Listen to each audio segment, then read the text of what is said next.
Hello जो आइए इस पर सवाल करते हैं। जो हमसे बोल रहा है कि शुद्ध ए का वाष्प दबाव आपके पास 10 टॉर है। समान ताप पर जब 1 ग्राम बी को 20 ग्राम ए में घोला जाता है तो इसका वाष्प दबाव घटकर आपके पास 9 टॉर हो जाता है। यदि ए का अणुभार आपके पास 200 है तो बी का आपका कितना हो जाएगा, आपको बताना है। ये भी बच्चों रिलेटिव लोबरिंग वेपर प्रेशर का आपका क्वेश्चन लग रहा है बच्चों। यहाँ पर हमारे पास ए और बी आपके पास दिए हुए हैं। हमारे पास शुद्ध वाष्प दबाव उसने क्वेश्चन बोला है बच्चों। हमारे पास क्या है, देखो आपका फॉर्मूला होता है P standard minus P solution, और पी स्टैंडर्ड इक्वल टू हमारे पास क्या होता है बच्चों, नंबर ऑफ मोल्स, मोल प्रभाव आपके पास विले।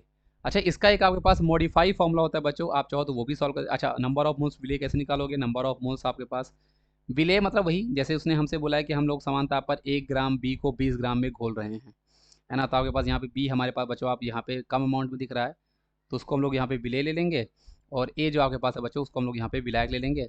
और विलायक का ही शुद्ध वाष्प आपके पास यहाँ पे क्वेश्चन हमारे पास दिया हुआ है।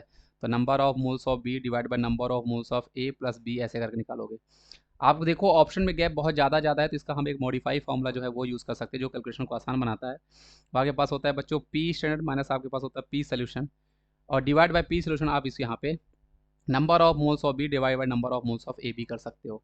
तो इससे आपका आंसर जो है नियर अबाउट आ जाता है। ऑप्शन में गैप ज़्यादा होंगे तभी आप ये यूज़ करोगे बच्चों, इस चीज़ को ध्यान रखना है। अब शुद्ध वाष्प दाब ए मतलब वही आपके पास जो है, ए का वाष्प दाब आपके पास 10 टॉर है तो 10 हमारे पास हो गया है। बी का उसने हमसे बोला है कि वो दाब घटकर 9 हो जा रहा, तो मतलब आपके पास सोल्यूशन का 9 है मिलाने पर, और आपके पास ये 9 है। Number of moles of B कैसे निकालोगे, उसका भार जो कि 1 ग्राम है, मोलकर भार उसका हमारे पास कितना है बच्चों वो हमें नहीं पता है तो वो हमें यहाँ पे निकालना है। ए का आपके पास बच्चों हमारे पास भार जो था वो 20 ग्राम था, और उसका मोलकर भार आपके पास उसने 200 बताया हुआ है। ये कैंसिल होकर बच्चों आपके पास 10 आएगा, ये 10 आपका ऊपर चला जाएगा, और यहाँ पे बच्चों आपके पास वैल्यू ऑलरेडी 1/9 आपके पास है ही। और सिंप्लीफाई होकर बच्चों ये आपके पास 10 और एम वी आपका बन रहा होगा। क्रॉस मल्टीप्लाई करोगे तो आपके पास 90 आ जाएगा, जो कि आपके पास ऑप्शन नंबर बी इस क्वेश्चन का मेरे पास यहाँ पे सही जवाब हो जाएगा। आई होप आप इस चीज़ को समझ रहे होगे बच्चों, साथ में अपनी ये मॉडिफाई फॉर्मूला भी आपको याद होगा। जरूरत पड़ने पे ये बहुत काम आता है बच्चों, कैलकुलेशन को आसान कर रहा होता है। बस आपको ये ध्यान रखना है कि आप तभी यूज़ करोगे जब गैप बहुत ज़्यादा हो ऑप्शन में।